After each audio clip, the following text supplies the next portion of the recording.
ये देखो, ये भी देखो, और ये भी सब एक ही दिन की हैं, आज की ही हैं। ऐसा जादू कैसे हो गया? ऐसा जादू इसलिए हो गया क्योंकि आज उन दिनों में से एक दिन था जब रोमन रेंस ने एक लाइव इवेंट में यानी कि एक हाउस शो में वर्क किया। लकी रहेगा ये सारे। Okay, hello chatters, my name is Rohit and you are watching wrestle chatter. Welcome है गाइस आपका वॉइस ऑफ रेसलिंग के एक और नए एपिसोड में। संडे का दिन है आज, कैसा जा रहा है आपका? क्या है आपके प्लान? सबसे पहले हम स्टार्ट करते हैं डिलन डैनिस और लोगन पॉल के बॉक्सिंग मैच के बारे में। मैंने इसके बारे में ज्यादा कुछ बात नहीं करी थी, अब ये फाइट मैच हो चुका है, अब इसके बारे में बहुत कुछ है बताने के लिए। सबसे पहले तो डिलन डैनिस और ये लोगन पॉल के बीच सारा ड्रामा चल रहा था। वो लोगन पॉल की फियांसे को लेकर चल रहा था कि उनकी फियांसे के बारे में वो उल्टी सीधी बातें कर रहे थे। मेरे को नहीं जानना उस चीज में कितनी रियलिटी या फिर क्या है, लेकिन एक फीमेल को जो बातें नहीं बोलनी चाहिए अपने हमारे चीज़ों के हिसाब से वो बातें उन्होंने बोली थी और इसी के अराउंड कंट्रोवर्सी थी कि लोगन पॉल कह रहे थे मुझे इसका मुंह ठीक करना, डिलन डैनिस कह रहे थे इसके बस की नहीं है। उसके बाद इनके बीच में जो है ये बॉक्सिंग फाइट होती है। ऑलरेडी मैंने आपको बताया था कि मुंह उन्होंने तोड़ दिया था माइक्रोफोन फेंक के। होगी फाइट नहीं होगी, एंड मिनट तक पता नहीं क्या चला था, लेकिन इनकी फाइट हो गई। और जब फाइट हो गई तो लोगन पॉल ने भूत उतार दिया डिलन डैनिस का। मतलब कि सोशल मीडिया पर डिलन डैनिस से बहुत सारी बातें बोली, लेकिन जब काम करने की बारी आई तो फिर उन्होंने ऐसे फाइट करी, ऐसे उन्होंने मैच किया कि जैसे कि पता नहीं उनको कुछ करना ही नहीं आता। लोगन पॉल ने लिटरली उनको कोई मौका नहीं दिया, गिरा रहे हैं, पटक रहे हैं। बॉक्सिंग फाइट को वो एमएमए वाले रूल्स के साथ लड़ रहे हैं। तो बहुत सारी ऐसी चीजें हुई, पूरी बेइज्जती हो गई मतलब उनकी। जितना उन्होंने सोशल मीडिया पर बोला था वैसा जब काम करने की बारी आई तो कुछ वैसा हुआ नहीं। तो ये सारा सीन हुआ, लेकिन इसके बाद भी बड़ी एक तगड़ी चीज हुई। एक तो सबसे पहले लोगन पॉल को घसीट रहे हैं कि उनकी मम्मी साइड में खड़ी हुई है, लेकिन वो बोलते हैं कि मोस्ट इंपॉर्टेंट पर्सन जो है मेरी लाइफ की, और उन्होंने कहा कि जो मेरी मम्मी के नेक्स्ट है। और उस समय वहां पर उनकी फियांसे नीना वहां पर थी भी नहीं, तो लोग इसके लिए भी ड्रैग करे भाई तेरी मम्मी खड़ी है वहां पे, तो किसी और को कैसे इंपॉर्टेंस दे सकता है, जो कि मेरे ख्याल से एक सही बात ही है। लेकिन मैं इसके बारे में कोई टिप्पणी नहीं करना चाहूंगा। बट उसके बाद लोगन पॉल कहते हैं अपने ट्विटर पे आके कि मैं इस बात को लेकर कोई प्राउड नहीं हूं, ये बंदा वैसे ही बेकार था, गालियां वाले उन्होंने लिखी, और इसको हरा के मैं कोई प्राउड फील नहीं कर रहा क्योंकि ये तो वैसे ही मेरे चुटकी बजाने का खेल था। बट जब ये फाइट खत्म हुई तो उसके बाद जो होता नहीं कि पोस्ट मैच जो प्रेजेंटेशन होती है उसमें इन्होंने बोला कि भाई रे मिस्टीरियो की यूएस चैंपियनशिप के लिए मैं अब आ रहा हूं। और उसके बाद रे मिस्टीरियो तगड़े तरीके से ट्रेंड हुए। रे मिस्टीरियो ने उसका जवाब भी दिया, कोई मुझे कॉल आउट कर रहा है मैं स्मैकडाउन में मिल जाऊंगा। लोगन पॉल ने उसका रिस्पॉन्स भी किया है कोट करके ट्विटर पे। तो मतलब कि यूएस चैंपियनशिप के लिए लोगन पॉल और रे मिस्टीरियो के बीच अब मैच होने वाला है। यहाँ से एक बड़ी चीज पता चली,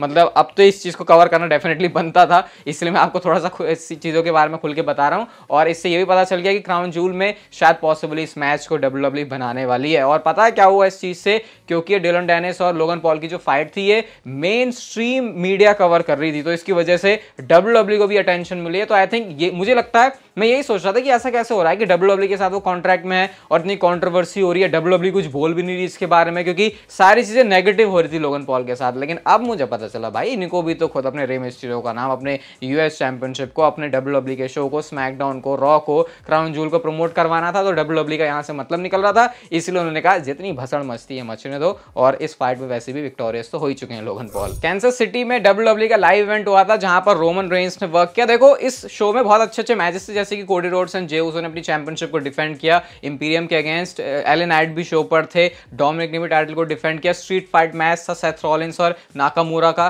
साथ में ईयो स्काई, शार्लेट और आस्का, ये वाला भी मैच था। बट शो के मेन इवेंट में जैसे कि पहले से एडवर्टाइज था, रोमन रेंस और सैमी ज़ेन का मैच होता है अनडिस्प्यूटेड टाइटल के लिए। ऑब्वियसली मैच में रिजल्ट तो आपको पता ही है क्या होना था, रेफरी चेत हो जाता है इस मैच में। और उसके बाद ये सीन बना कि सोलो सिकोवा ने आके सैमी ज़ेन को बजा दिया और इसका फायदा उठा के वो डबल वाला जो फिनिशर समोन स्पाइक और स्पीयर है वो लगता है और पिन फॉल करके सैमी ज़ेन इस मैच में हार गए। इसके बाद जिमी ऊसो आ गए, सोलो सिकोवा आ गए, सारे के सारे मिलके बजा रहे हैं। एंड देन एले नाइट आते हैं और एले नाइट ने आकर BFT finisher blood force trauma तीनों ही सुपरस्टार को लगाया, रोमन रेंस को भी, सोलो सिकोवा को भी, जिमी ऊसो को भी। और ये सब होने के बाद ना मतलब ये मैच भी काफी फनी था।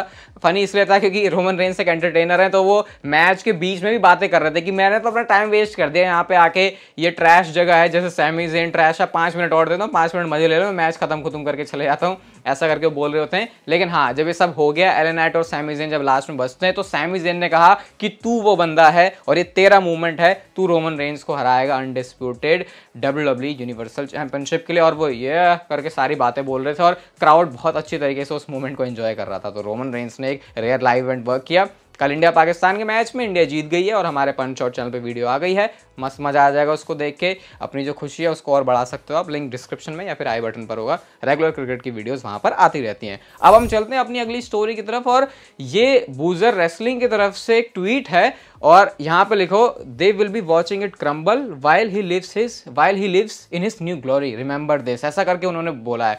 अब देखो, इसको डीकोड करना, डीबंक करना थोड़ा सा मुश्किल है, लेकिन जब इसके जाके इसको समझने की कोशिश की जाती है तो ये पता चल रहा है कि ये रेफरेंस है रोमन रेंस और कोडी रोड्स का, क्योंकि ये ट्वीट की टाइमिंग वही है जिस टाइम पर रोमन रेंस और कोडी रोड्स स्मैकडाउन में आमने सामने थे। यानी ये BW ये बताना चाह रहे हैं कि रोमन रेंस तो भाई तहस नहस हो जाएगा और कोडी रोड्स के न्यू ग्लोरी यानी कि नई बड़ी चीज अब उनके लिए होने वाली है, वो चीज देखने वाले हैं जिसके लिए उन्होंने हमेशा से ही विश किया है। तो ये क्या मतलब है इसका? और देखो, BW के बारे में अगर मैं आपको बताऊं ना, तो रिसेंटली वो एक ऐसा सोर्स मुझे लग रहा है जो कि बहुत ज्यादा एक्यूरेट है, और ऐसा भी नहीं है कि वो सिर्फ सोशल मीडिया पर ज़्यादा एंगेजमेंट के लिए वो चीज़ें कर रहे हैं। तो ये काफ़ी जेन्युइन सोर्स है, जो कि मुझे लगता नहीं है भी कहीं से पैसे वैसे कमाने के लिए, क्योंकि जब पैसे वाली बात आ जाती है तो फिर अलग अलग चीज़ें इधर से पता नहीं कैसे वो मैनिपुलेटेड हो जाती हैं। लेकिन अभी ये मुझे काफ़ी सही सोर्स लग रहा है, और जब इन्होंने ऐसी बात बोली है तो देखते हैं इन सारी बातों का क्या मतलब बनता है। जस्ट मैंने आपको एडवांस में चीज़ बता दी है, आगे आगे चीज़ें जब कुछ होंगी तो वो मैं भी देखूंगा, आप भी देखना, और फिर उस टाइम पर शायद हम इस ट्वीट को याद कर सकते हैं।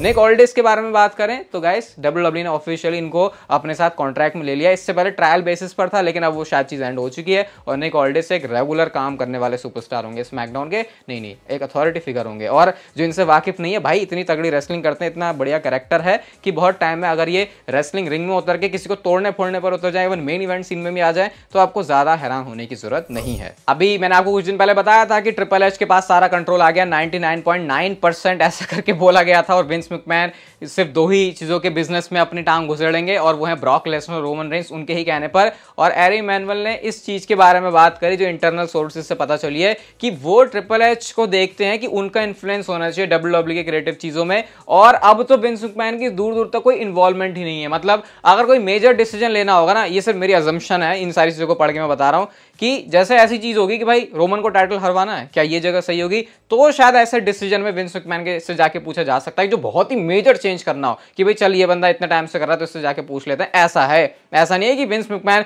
स्क्रिप्ट फाड़ के वही मंडे नाइट रॉ में पहुंचे और उन्होंने काम तमाम कर दिया। वो चीज अब बिल्कुल भी नहीं है, क्योंकि अब वो हिस्सेदारी रखते हैं WWE में, लेकिन जो मालिक साहब हैं वो चेंज हो चुके हैं। तो एक बहुत बड़ा चेंज है। और ट्रिपल एच ये पता है ऐसा ही है कि क्लास का मॉनिटर चेंज हो गया और अब हम बड़े मस्त तरीके से क्लास में मस्ती कर सकते हैं, हमको कुछ बोलने वाला भी कोई नहीं है। ये सिमिलर फीलिंग होगी ट्रिपल एच की। वैसे मैं क्लास में मॉनिटर रहा करता था। जॉन सीना को लेकर ये ट्वीट देखो आप, रेसल फीचर्स का, और जब ये ट्वीट को मैंने पढ़ा मैं कहा ओ ये तो क्या हो रहा है जॉन सीना के साथ। यहाँ पे वो बता रहे हैं कि 90% उन्होंने अपना जो टाइम है उसको लगाया है एलिवेट करने में LA नाइट को, और आने वाले टाइम में भी वो यही करने वाला। और सच में अगर देखो तो जॉन सीना जब आए हैं तो उनको देखकर लग नहीं रहा कि WWE के लिए ये इंपॉर्टेंट चीज है। मतलब ऑब्वियसली वो इंपॉर्टेंट चीज है, क्योंकि वो आ रहे हैं तो भाई वही एक बहुत बड़ी स्टार पावर लेके आते हैं, लेकिन WWE उनको सिर्फ यूटिलाइज कर रही है बाकी चीजों को ऊपर लेके जाने में, जो कि इस टाइम पर वो करते भी हैं। लेकिन नजरिए से देखें तो यार पूरे टाइम में वो ये कर रहे हैं। और अभी ऐसा भी लग रहा है कि शायद क्राउन जूल में मैच हो सकता है सोलो सिकोवा के साथ। इसके बारे में मैंने डिटेल डिस्कशन करी असली अखाड़ा पॉडकास्ट में,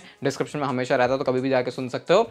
तो शायद फिर ये जॉन सीना इसी काम के लिए आ रहे हैं। तो यार ये तो थोड़ा सा ऐसे दिल पे है ना लगने वाली बात है, बट वही है, इस पॉइंट पे डिबेट भी क्या करोगे तुम, कि जॉन सीना को पुश नहीं मिल रहा, उनको चैंपियनशिप नहीं दे रहे। मेरे ख्याल से वो चीज करने भी नहीं वाली WWE, या हो सकता है जब ये स्ट्राइक कुछ लंबी ही चल जाए, ऐसा पता चले कि भाई अब तो 6 महीने हैं जॉन सीना, तो शायद WWE कुछ बैठ के प्लान करेगी। लेकिन अभी मुझे लगता है ऐसे ट्रिपल एच ने कहा था खुश रहना चाहिए, ये जॉन सीना जो भी करें क्रिटिसाइज मत करो इसको, उसी पॉइंट के ऊपर हमको टिके रहना चाहिए, और मैं टिकने की भी पूरी कोशिश कर रहा हूँ। रिया रिप्ली ने JD मैकडोना के बारे में बात करी कि भाई वो जजमेंट डे में है नहीं है, क्या चल रहा है, उसके बारे में थोड़ा सा एक्सप्लेन करो। तो रिया रिप्ली ये कहती है, सिंपली उन्होंने बोल दिया JD मैकबॉबल हेड, मतलब बॉबल हेड ये होते हैं, जैसे ये ऐसे ऐसे करके ये जो हिल रहा है ना, तो मतलब कि ये बंदा जो है सिर्फ मैस क्रिएट कर रहा होता है ऐसा बोल दिया रिया रिप्ली ने सीधा सीधा ही। तो ये तो भाई ऐसे बात हो गई कि लग ही नहीं रहा कि JD मैकडोना कभी जजमेंट डे का पार्ट होंगे भी। तो रिया रिप्ली को तो पसंद नहीं है, सिर्फ फिन बैलर के वजह से इस समय एसोसिएटेड है वो जजमेंट डे के साथ, और शायद जब वो दिन खत्म होगा तो उनको वहां से सरका दिया जाएगा, क्योंकि डेमिन प्रीस्ट को तो बंदा वैसे ही पसंद नहीं आता, ऊपर चढ़ा भी दिया था उसको गला घोटने के लिए। स्मैकडाउन की व्यूअरशिप के बारे में बात करते हैं, तो ये जो सारी चीजें हुई स्मैकडाउन में उसकी वजह से व्यूअरशिप में डेफिनेटली बहुत अच्छा उछाल है। यहाँ पे 2.325 मिलियन व्यूअर्स इस समय इस हफ्ते जो है ओवरनाइट नंबर्स आए हैं स्मैकडाउन के, और आने भी चाहिए थे भाई। रोमन रेंस है, जॉन सीना देना है इतनी सारी चीज़ें, ट्रिपल एच की अनाउंसमेंट, तो ये सारी चीज़ें ईजिली इतनी व्यूअरशिप लेके आ जाती, इसमें बहुत ज़्यादा कोई हैरान होने वाली बात है नहीं। कैरन क्रॉस के बारे में कुछ दिन पहले मैंने आपको बताया था कि जॉन सीना जब एंट्री कर रहे थे तो उस टाइम पर पीछे से वो कर्टन से देख रहे थे, कहीं बैक स्टेज से देख रहे थे। अब यही सेम चीज़ उन्होंने रोमन रेंज के एंट्रेंस के टाइम पर भी करी है। और कैरन क्रॉस के बारे में तो मैं उस समय भी यही बोला था, अब भी ये बोलूंगा, मुझे लग रहा है डब्ल्यूडब्ल्यू तो इनको बोली कि तुम तो आने से रहे, नाम तुम्हें लेके आएंगे, तो चलो तुम ही खुद अपना काम धंधा ढूंढ लो, खुद कैमरा पकड़वा देना किसी को, खुद अपने सोशल मीडिया पर पोस्ट करते रहना। तो ये कैरन क्रॉस ने किया है, एक वेस्ट हो रहा है भाई इस समय। कैरन क्रॉस ऐसा टैलेंट है, जब वो एनएक्सटी से मेन रोस्टर में आया था पूरी हाइप थी उसमें, लेकिन विंस मैकमैन ने उसमें पता नहीं क्या किया उनके साथ, और इसकी वजह से उनका जो कैरेक्टर है उसमें फैंस इन्वेस्टेड नहीं है। मुझे लगता है एक रीपैकेज करने की जरूरत है कैरन क्रॉस को, और फिर से वो तबाही मचा सकते हैं। एले नाइट का ट्वीट देखो भाई, ये जो पिक्चर मैं आपको बता रहा था बहुत वायरल हो रही है सोशल मीडिया पे, उसी पिक्चर का उन्होंने यूज करके इस ट्वीट को डाला जहां पर वो लिखते हैं यू आर इन माई वे, और यहाँ पे क्लियरली वो रोमन रेंज के लिए बोल रहे हैं कि तू मेरे रास्ते में है, और वो चैंपियनशिप को चेस कर रहे हैं। अभी क्या क्राउन जूल में इसका स्टेटस है उसके बारे में थोड़ी देर में बात करेंगे, लेकिन हम नेक्स्ट चलते हैं कार्लिटो की तरफ। और कार्लिटो बहुत पहले डब्ल्यूडब्ल्यू में हुआ करते थे, उनका एप्पल वाला स्पॉट हमेशा से ही हमारे दिलो दिमाग में बचपन की मेमोरी ताज़ा हो जाती है उस चीज़ को आज भी देख के। तो कार्लिटो ने ये बताया कि मैं सिर्फ इस वजह से डब्ल्यूडब्ल्यू में इतने टाइम से नहीं आ पाया क्योंकि हमने बात ही नहीं करी थी। उनको लगता था कि मेरे को डब्ल्यूडब्ल्यू पसंद नहीं है, मुझे लगता था कि उनके मेरे को लेकर जो थिंकिंग है वो शायद कुछ ऐसी है कि ये बंदा सही नहीं है, तो ये मिसकम्युनिकेशन था, इसलिए कभी ये चीज़ हुई नहीं, और इतना टाइम लग गया उनको डब्ल्यूडब्ल्यू कंपनी में आने में। सोचो इतने सालों तक सिर्फ इस वजह से वो डब्ल्यूडब्ल्यू में नहीं आए कि कंफ्यूजन चल रहा था कि हमारे रिश्ते नाते सही है भी या नहीं। तो अब जब उनको लगा भाई ऐसा कुछ नहीं है, तो फिर कार्लिटो जो है डब्ल्यूडब्ल्यू में आ चुके हैं, और साथ में वो इस बात से खुश नहीं है वैसे कि उनका जो थीम सॉन्ग है उसमें डब्ल्यूडब्ल्यू ने चेंज किया है, बट यस उसके बारे में कुछ किया नहीं जा सकता। तो कार्लिटो अब रेगुलर आने वाले हैं, वो हमने देख भी लिया था बॉबी लैशली और इनकी स्टेबल के साथ उनके शायद कोई फ्यूड भी शुरू होने वाली है। सीएम पंक के बारे में बात करते हैं, तो सीएम पंक के बिना कोई वीडियो निकल जाए ऐसा तो आजकल ऐसा पॉसिबल लग नहीं रहा। अब सीएम पंक के बारे में इतना बड़ा मैं भी सोच रहा हूँ मैं कितना भी बड़ा टीज बता दूं, अब वो बिल्कुल ना लेवल टच हो चुका है टीज का कि उससे ऊपर तो कुछ है ही नहीं, उससे ऊपर है सिर्फ वो आके अपना रिटर्न कर जाए। तो अभी केज फाइट फ्यूरी चैंपियनशिप इसमें कमेंट्री कर रहे थे सीएम पंक, तो यहाँ पे बैकग्राउंड में चल रहा था सर्वाइवर सीरीज का पुराना वाला थीम सॉन्ग। अब मैं इतनी मेमोरी ताजा नहीं, मैंने डर्ट शीट के ऊपर देखा भाई पुराना वाला थीम सॉन्ग चल रहा था, और साथ में जो उनका साथी कमेंटेटर है वो बोलता है कि तुम तो अब दूसरे प्रमोशन में जाने वाले हो, और सीएम पंक नवंबर मंथ की बात कर रहे हैं। तो ये सोचो अब क्या है, सर्वाइवर सीरीज नवंबर में है, पीछे सर्वाइवर सीरीज का थीम सॉन्ग प्ले हो रहा है, दूसरे प्रमोशन में जाने की बात हो रही है। तो इसका मतलब कि यहाँ से जो इंडिकेशन है ना सिर्फ वो डब्ल्यूडब्ल्यू की तरफ से आ रही है, बल्कि सीएम पंक भी उस चीज को हिंट कर रहे हैं। और अगर ये सब चीजें बेवकूफ बनाने के लिए हो रही हैं तो इस चीज में मैं तो बिलीव नहीं करता। मतलब इतना तो बेवकूफ भाई कोई क्या ही बनाएगा, अगर इतना बेवकूफ बनाएगा तो मुझे लगता है फिर से सारे के सारे लोगों को नर्सरी से जाके पढ़ाई करने की जरूरत है। एंड अगेन असली अखाड़ा पर हमने इसका डेडिकेटेड पॉडकास्ट बनाया है, तो सब कुछ है वहाँ पे, किससे फ्यूड होगी, कहाँ पे आएंगे पहला, सब कुछ है वहाँ पे ऊपर से लेके नीचे तक, तो उसको जाके आप लोग सुन सकते हो। आज की next final story AJ Styles, Roman Reigns और एले नाइट से रिलेटेड है। अभी इस पॉइंट पर एले नाइट और रोमन रेंस का मैच डब्ल्यूडब्ल्यू ने क्राउन जूल के लिए ऑफिशियल किया नहीं, लेकिन ये हमको पता चल रहा है कि एले नाइट और रोमन रेंस के बीच एक प्रोग्राम होने वाला है। और इसी बीच द रेसलिंग ब्लॉग की तरफ से एक ट्वीट आता है जहां पर वो बताते हैं AJ Styles versus Roman Reigns rivalry still on the plans on happening, it has not been scrap और anything like that, also AJ Styles is scheduled to return very soon to WWE. यानी कि वो बताना चाह रहे हैं अभी ये जो एजे स्टाइल्स और रोमन रेंस का डब्ल्यूडब्ल्यू का ओरिजिनल प्लान था वो कहीं से भी कैंसिल नहीं हुआ है, और हमको जो ओरिजिनली पता चला था वो था कि डब्ल्यूडब्ल्यू क्राउन जूल इवेंट में एजे स्टाइल्स और एले नाइट का मैच करवाने वाले। इवन एजे स्टाइल्स अब भी उसी क्राउन जूल वाले डे पर डब्ल्यूडब्ल्यू के एक दूसरे शो के लिए एडवर्टाइज हैं। तो क्या यहाँ से एक नई चीज निकल के आती है, और वो है एजे स्टाइल्स, रोमन रेंस और एले नाइट तीनों मिक्स में, और इनका कोई 3-वे डब्ल्यूडब्ल्यू सीन बनाए। देखो एक बहुत बड़ा रीजन है कि ये चीज क्यों हो सकती है, आपको पता है ट्रिपल थ्रेट मैचेस का सिंपल सा फंडा होता है, जब भी किसी सुपरस्टार को प्रोटेक्ट, किसी दो सुपरस्टार को डब्ल्यूडब्ल्यू को प्रोटेक्ट करते हुए भी साथ में लेके आना हो, तब वो एक तीसरे बंदे को मैच में घुसेड़ते हैं, यूजुअली पिन खाने के लिए, और वो चीज शायद हो सकती है एजे स्टाइल्स के साथ। अब मैं बड़ा इसको गंदे तरीके से फ्रेम किया कि एकदम से ये तो नेगेटिव में बन गया, लेकिन यहाँ पे अगर इसके पॉजिटिव देखें तो ऑब्वियसली अगर डब्ल्यूडब्ल्यू चाहती है एले नाइट और रोमन रेंस साथ में रिंग शेयर करें ताकि एले नाइट को और ज्यादा इससे फायदा हो, लेकिन एले नाइट को हराना भी नहीं है, तो फिर शायद डब्ल्यूडब्ल्यू का ये एक आइडिया हो सकता है कि एजे स्टाइल्स, एले नाइट और रोमन रेंस की फ्यूड हो, और रोमन रेंस और एले नाइट के मैच को डब्ल्यूडब्ल्यू होल्ड भी कर सकती है क्योंकि उनको पता है इस मैच में पोटेंशियल है, और एले नाइट को अगर नेक्स्ट लेवल पे और लेके जाते हैं उसके बाद अगर रोमन रेंस और एले नाइट का एक सिंगल्स प्रोग्राम तैयार करते हैं तो फिर शायद इससे डब्ल्यूडब्ल्यू को और भी ज्यादा बेनिफिट हो सकता है। तो प्लान्स डब्ल्यूडब्ल्यू के पास सारे ओपन है। स्क्रीन पर अभी आपको इंडिया पाकिस्तान की वीडियो देख रही होगी, कल जो मैच था, तो उसे जाके आप लोग अभी देख सकते हो। ये वीडियो अच्छी लगी तो इसे लाइक, शेयर, सब्सक्राइब और नोटिफिकेशन बेल को ऑन कर दो, and I will see you guys in my next video.